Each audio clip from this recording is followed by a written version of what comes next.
ಎಲ್ಲರಿಗೂ ನಮಸ್ಕಾರ. ನಮ್ಮ ಲ್ಯಾಕ್ಸ್ ಬೆಂಗಳೂರು ಪ್ರಸ್ತುತಪಡಿಸುವ ಹಿಂದೂ ಸುದ್ದಿ ವಿಶ್ಲೇಷಣೆಗೆ ತಮಗೆಲ್ಲ ಸ್ವಾಗತ. ಇಂದು ನಾವು 22 ನವೆಂಬರ್ 2024 ಬೆಂಗಳೂರು ಎಡಿಷನ್ ನ್ಯೂಸ್ ಪೇಪರ್ನ ನೋಡಲಿದ್ದೇವೆ. ಆರ್ಟಿಕಲ್ಗಳಿಗೆ ಹೋಗೋದಕ್ಕೆ ಮುಂಚೆ ಒಂದು ಸಣ್ಣ ಅನೌನ್ಸ್ಮೆಂಟ್ ಇದೆ. ಅನೌನ್ಸ್ಮೆಂಟ್ನ ನಂತರ ಈ ದಿನದ ಆರ್ಟಿಕಲ್ಗಳನ್ನು ನೋಡೋಣ. ಅನೌನ್ಸ್ಮೆಂಟ್ ಏನು ಅಂತ ಅಂದರೆ, ನಿಮಗೆಲ್ಲ ಗೊತ್ತಿರೋ ಹಾಗೆಯೇ ನಮ್ಮ ಲ್ಯಾಕ್ಸ್ ಬೆಂಗಳೂರು ವತಿಯಿಂದ ನಾವು KIS ಪ್ರಿಲಿಮ್ಸ್ ರ್ಯಾಪಿಡ್ ರಿವಿಷನ್ ಪ್ರೋಗ್ರಾಮನ್ನು ಮಾಡ್ತಾ ಇದ್ದೀವಿ. ಈ ಒಂದು ಪ್ರೋಗ್ರಾಮ್ನಲ್ಲಿ ಕರೆಂಟ್ ಅಫೇರ್ಸ್ ಕ್ಲಾಸಸ್ ಏನಿತ್ತು, ಇದು ನಾವು ಡಿಸೆಂಬರ್ 11 ಮತ್ತು 12ಕ್ಕೆ ಇಟ್ಟಿದ್ವಿ ಈ ಕ್ಲಾಸಸ್ನ.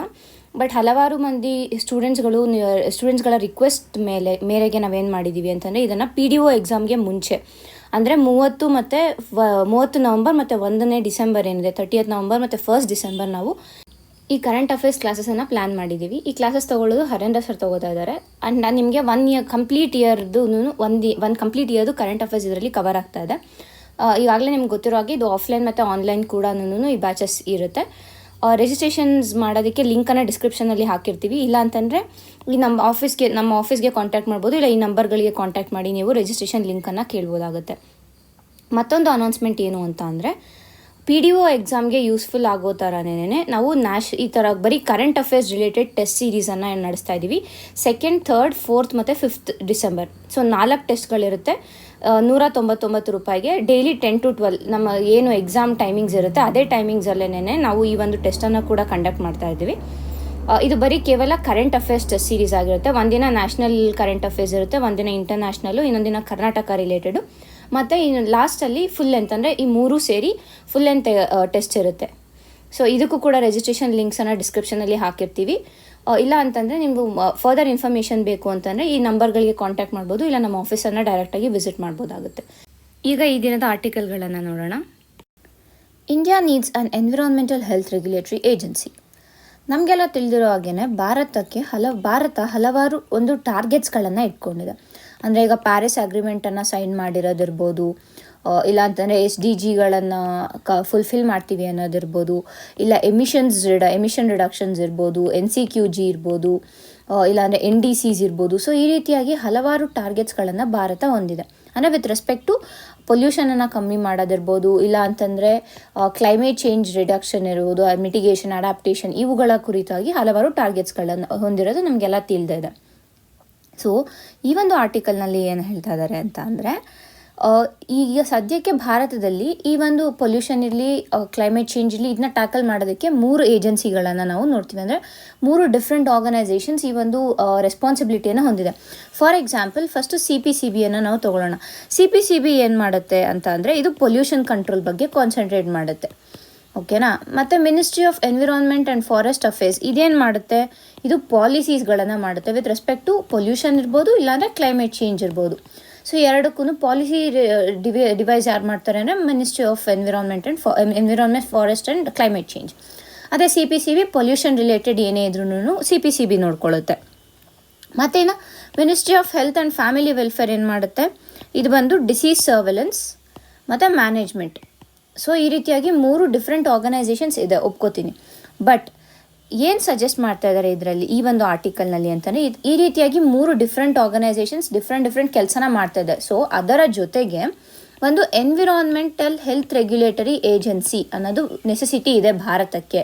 Because of all these targets ಏನು ಭಾರತ ಇಟ್ಕೊಂಡಿದೆ, ಆ ಟಾರ್ಗೆಟ್ಸನ್ನು ಫುಲ್ಫಿಲ್ ಮಾಡೋದಕ್ಕೆ ಇರ್ಬೋದು, ಇಲ್ಲ ಅಂತಂದರೆ ತನ್ನ ಒಂದು ಸಿಟಿಸನ್ಸ್ಗೆ ಒಳ್ಳೆಯ ಲೈಫ್ ಸ್ಟೈಲನ್ನು ಕೊಡೋದಕ್ಕೆ ಇರ್ಬೋದು, ಅಂದರೆ ಪೊಲ್ಯೂಷನ್ ರಿಡಕ್ಷನ್ ಮಾಡಿ ಡಿಸೀಸ್ ಸರ್ವೆಲೆನ್ಸ್ ಎಲ್ಲ ಮಾಡೋದಕ್ಕೆ ಈ ರೀತಿಯಾದ ಒಂದು ಎನ್ವಿರಾನ್ಮೆಂಟಲ್ ಹೆಲ್ತ್ ರೆಗ್ಯುಲೇಟರಿ ಏಜೆನ್ಸಿ ಏನಿದೆ ಅದು ಮುಖ್ಯ ಆಗುತ್ತೆ.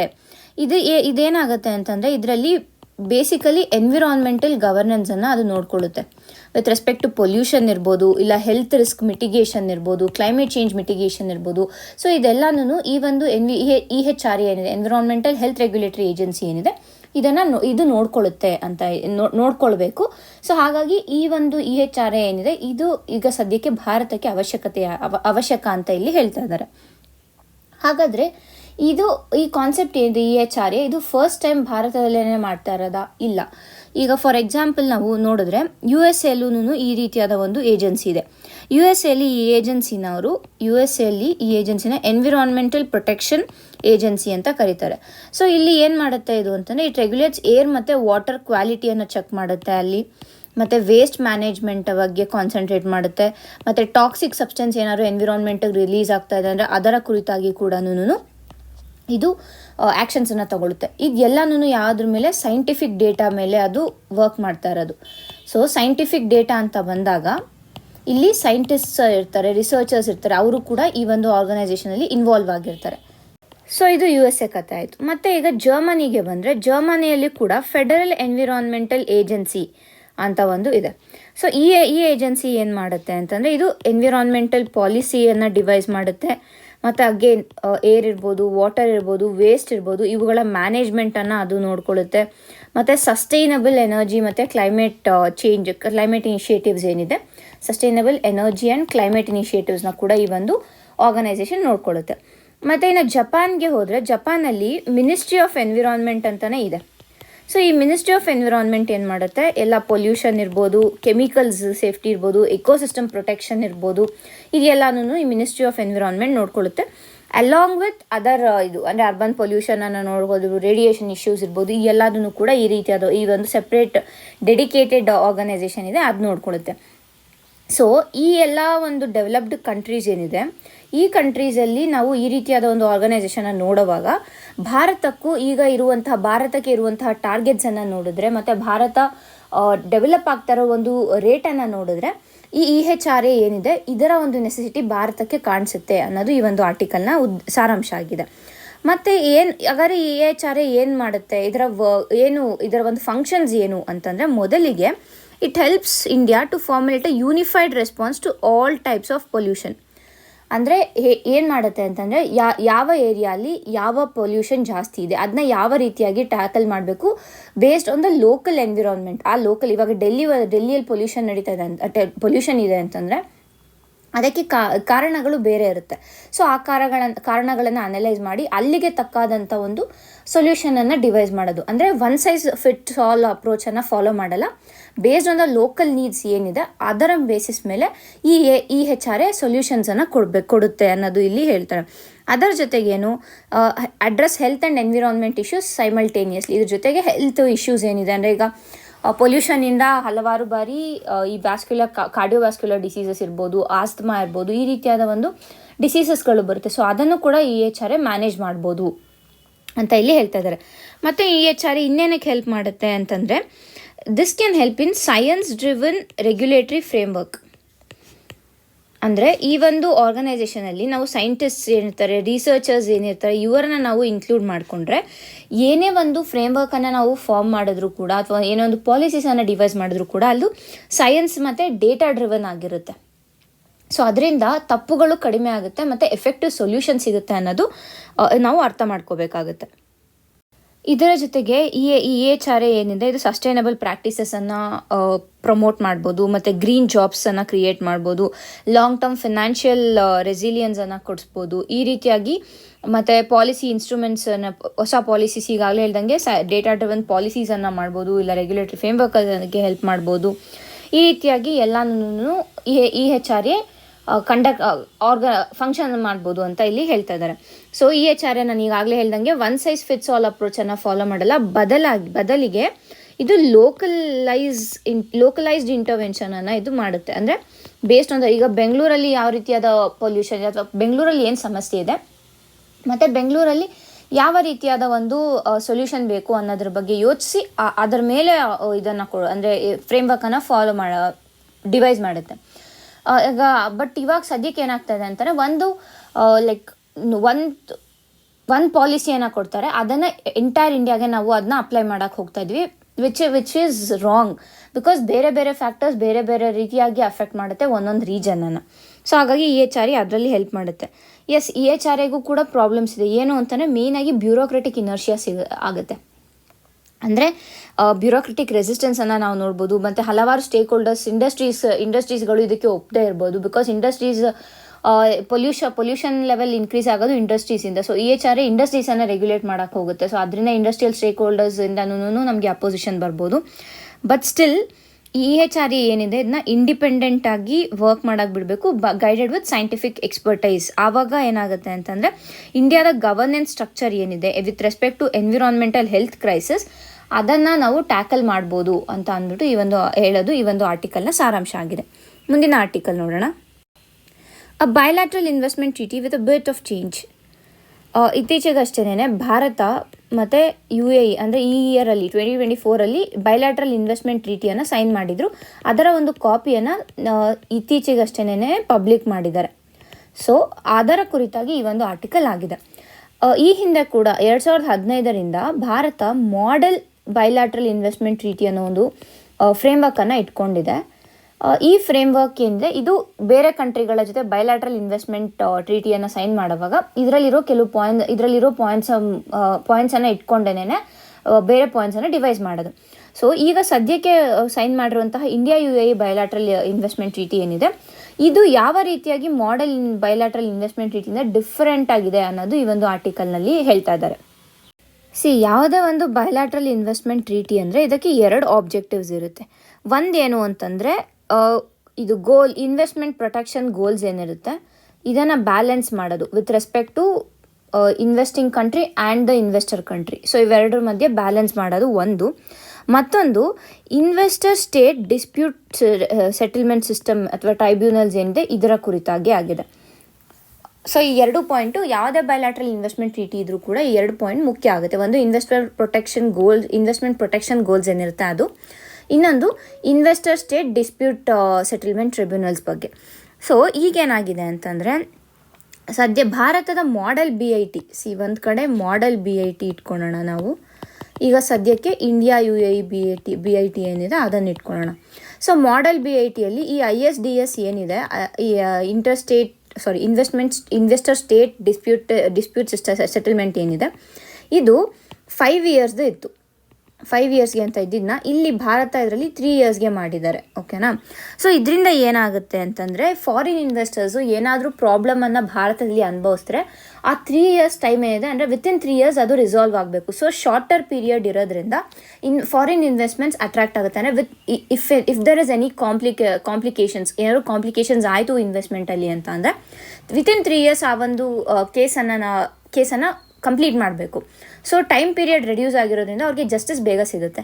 ಹಾಗಾಗಿ ಇನ್ವೆಸ್ಟ್ಮೆಂಟ್ಸ್ ಅಟ್ರಾಕ್ಟ್ ಆಗುತ್ತೆ ಅನ್ನೋದು ಆ ಒಂದು ನಿಟ್ಟಿನಲ್ಲಿ ಇದನ್ನು 3 ಇಯರ್ಸ್ಗೆ ರೆಡ್ಯೂಸ್ ಮಾಡಿದ್ದಾರೆ. ಮತ್ತು ಎರಡನೇದಾಗಿ ಏನು, ಇದು ಮೊದಲನೇ ಆಯಿತು. ಸೊ ಎರಡನೇದಾಗಿ ಏನು ಅಂತಂದರೆ ಡೆಫಿನಿಷನ್ ಆಫ್ ಇನ್ವೆಸ್ಟ್ಮೆಂಟ್ ಏನಿದೆ ಅದನ್ನು ಚೇಂಜ್ ಮಾಡಿದ್ದಾರೆ.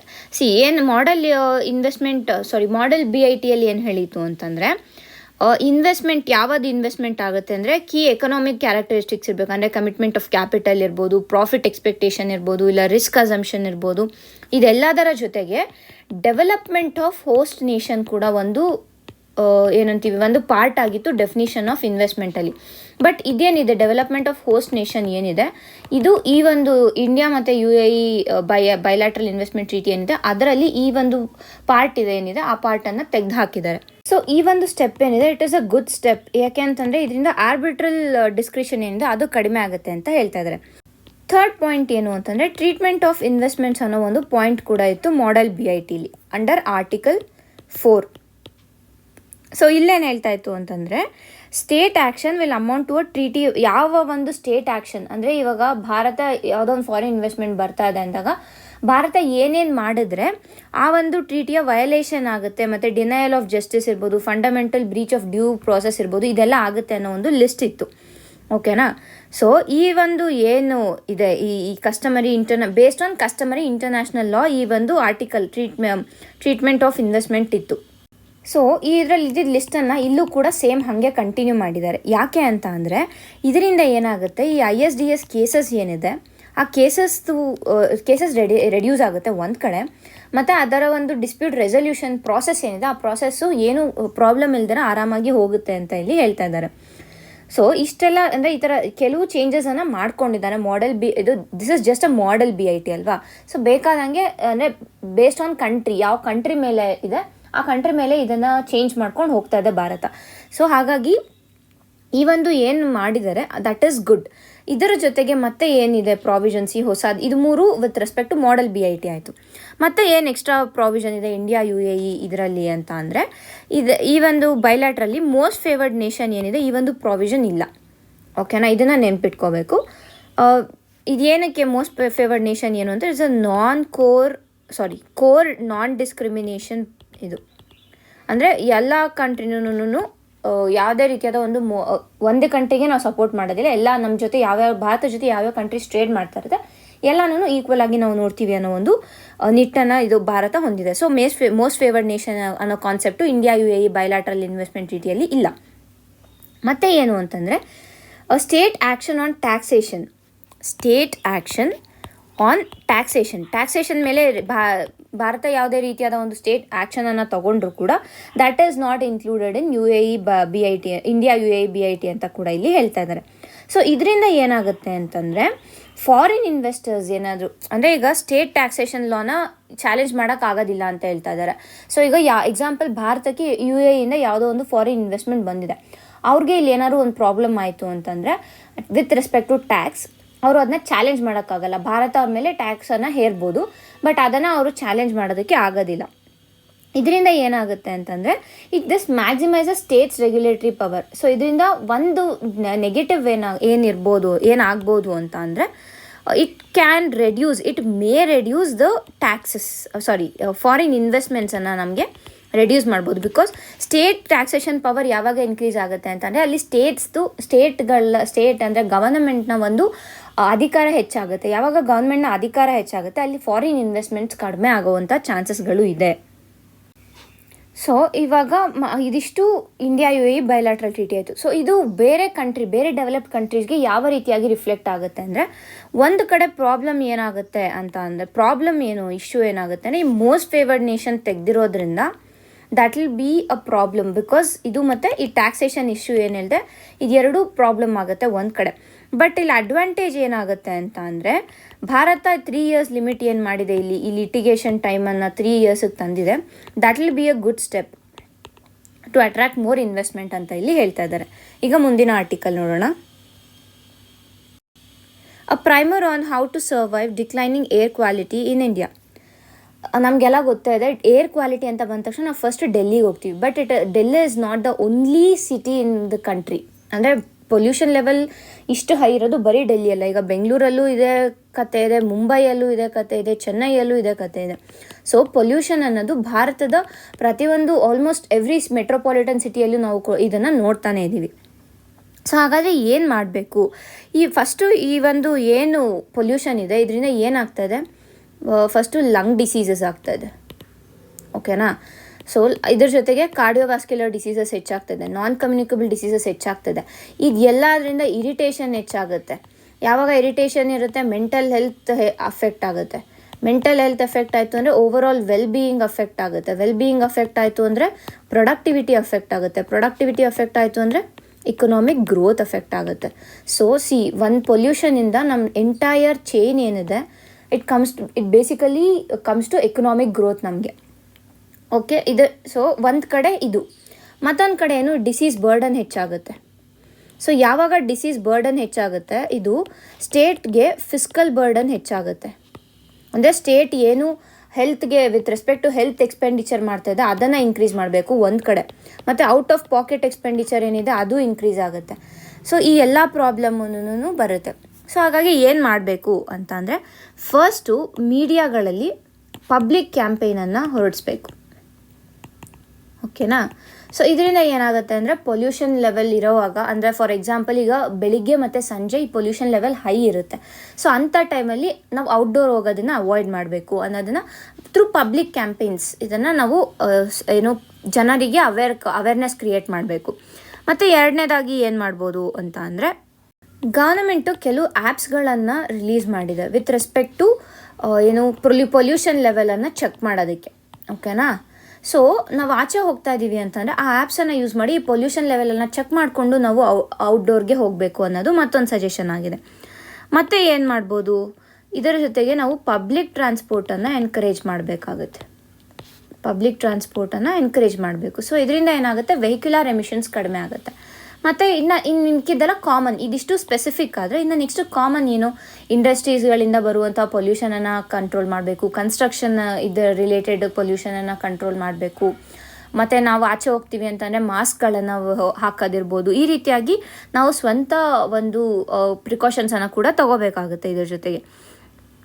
ಮತ್ತು ಇಲ್ಲಿ ಇನ್ನೊಂದು ಡೇಟಾನ ಕೊಡ್ತಾ ಇದ್ದಾರೆ, ಏನು ಅಂತಂದರೆ ಈ ವರ್ಲ್ಡ್ ಹಾರ್ಟ್ ಫೆಡ್ರೇಷನ್ ಅನ್ನೋ ಒಂದು ಫೆಡ್ರೇಷನ್ ಇದೆ, ಅದರ ವರ್ಲ್ಡ್ ಹಾರ್ಟ್ ರಿಪೋರ್ಟ್ 2024 ಏನು ಹೇಳುತ್ತೆ ಅಂತಂದರೆ, ವರ್ಲ್ಡ್ ಹಾರ್ಟ್ ರಿಪೋರ್ಟ್ 2024 ಇದೇನು ಹೇಳುತ್ತೆ ಅಂತ ಅಂದರೆ,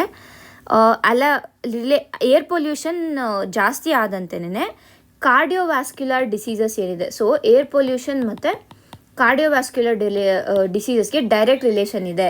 ಏರ್ ಪೊಲ್ಯೂಷನ್ ಹೆಚ್ಚಾದಂತೆ ಕಾರ್ಡಿಯೋವ್ಯಾಸ್ಕ್ಯುಲರ್ ಡಿಸೀಸಸ್ ಕೂಡ ಹೆಚ್ಚಾಗ್ತಾ ಇದೆ ಅಂತ ಇಲ್ಲಿ ಒಂದು ಡೇಟಾನ ಈ ವರ್ಲ್ಡ್ ಹಾರ್ಟ್ ರಿಪೋರ್ಟ್ ಕೊಡುತ್ತೆ.